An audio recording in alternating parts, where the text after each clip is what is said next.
Now we have where do you store a year's supply of food. It sounds enormous, but it's surprising that the average year's supply will fit under a twin-size bed. The one person's year's supply fits under a twin-size bed. Whatever is under your bed now will never be more important than your family's temporal salvation. Keep your food in your home. You don't want to take chances with your food. You don't want it to get too hot. In the desert where I live, you cannot keep it in the garage. You can't keep it in the attic. It'll ruin your food. If you live in a very moist area, a lot of moisture, you want to keep it away from that because that will ruin your food. I keep it under the bed, in the closets, in the house where the temperature is going to be good for your food. This is a really valuable investment. You don't want to just be throwing it in the garage or the attic. Take good care of your food. Rotation is always a problem. You think you've got 50 pounds of spaghetti someplace and you're tearing the place apart, and what you find is a can of powdered milk that's from 1972. I'm not exaggerating. I did exactly that. Surprisingly, the powdered milk was still good. The church has changed a lot of the shelf life numbers on foods. I don't know if you've noticed that in the past, but it was really exciting to see apple slices having a 30-year shelf life, especially considering all the apple slices I have. So that was good news for me. The rotation, this is how I do it. My shopping list, I buy everything I can. You buy your food storage in a timely manner. Now, if you're super wealthy and have a shopper that goes out for you, you can go do it in a week. Most of us don't. But do it in a timely manner. Try not to let it take 6 years.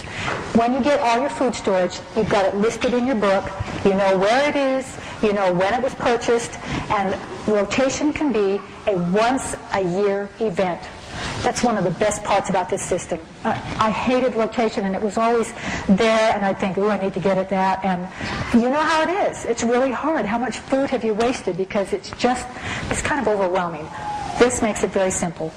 Once a year, take out my notebook, and I go alphabetically down every single line, every item in my food storage, once a year, and I'm looking for when that food is going to expire.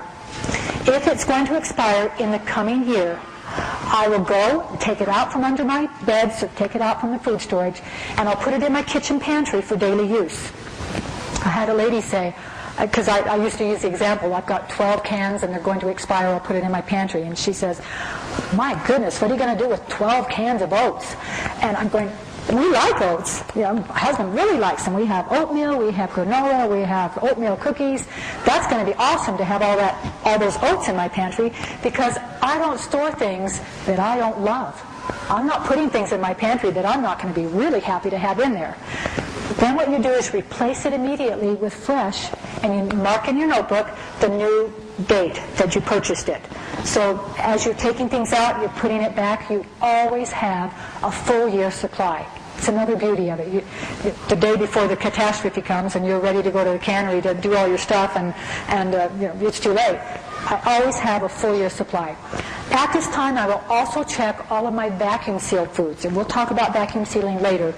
But I will go through and I'll visually check every one of my jars to make sure that it's still sealed. And if it's not sealed, it sounds like this. Okay? This, I feel like a throat thing. It doesn't sound like that when it's sealed.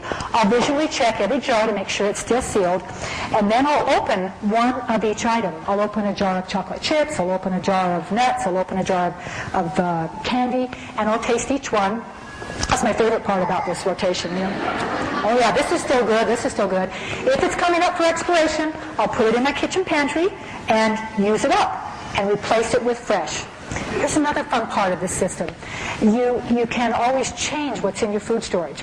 Recently I found a chocolate brownie mix. I think it's called the Hershey Triple Fudge Brownie. Yeah, people are going, yeah. I took out all of my brownie mixes and put them in the pantry, and when the grandkids come over, we make brownies all the time, and I replaced it with the Hershey Triple Fudge Brownie. So you can change your food storage every year. You just kind of evaluate and say, let's kind of change this up. I'm not fond of that anymore. So that's the good part about it too. Let's see. I think that's all we have on rotation. Long shelf life. I am all about long shelf life. I don't want to have to rotate very often. I don't want to be spending that money all the time. The shortest shelf life in my personal food storage is 3 years. If it has a shelf life of less than 3 years, I don't want it. I don't care how good it is. Oil. I have no oil in my food storage because it has a 1-year shelf life. What I do have is shortening. Shortening has a 10-year shelf life. And I can melt shortening in my solar oven, and I can exchange that for oil in every one of my recipes. In my bread, I make a loaf of bread every day for my food storage. I don't store flour. That has a 5-year shelf life. I store wheat. That has a 30-year shelf life. Now, here's a little trick about wheat. If you don't have a wheat grinder, you can't make flour. You're laughing? The church has done a study, and 90% of the people who have a food storage don't have a wheat grinder. What are you going to do, chill it? You have to have a wheat grinder. So they've done a study. The church never endorses products. This is almost a first for them. They did a 2-year study on wheat grinders, and in your booklet it's going to tell you about wheat grinders, and it'll tell you what it goes. It's called a blend tech. But this 2-year study, they came up with the very best, the most efficient, and the most cost-effective hand grinder and wheat grinder. If I were going to get only one, I'd get the hand grinder, because if we are in worst-case scenario, what don't we have? Electricity. Your electric grinder will be worthless.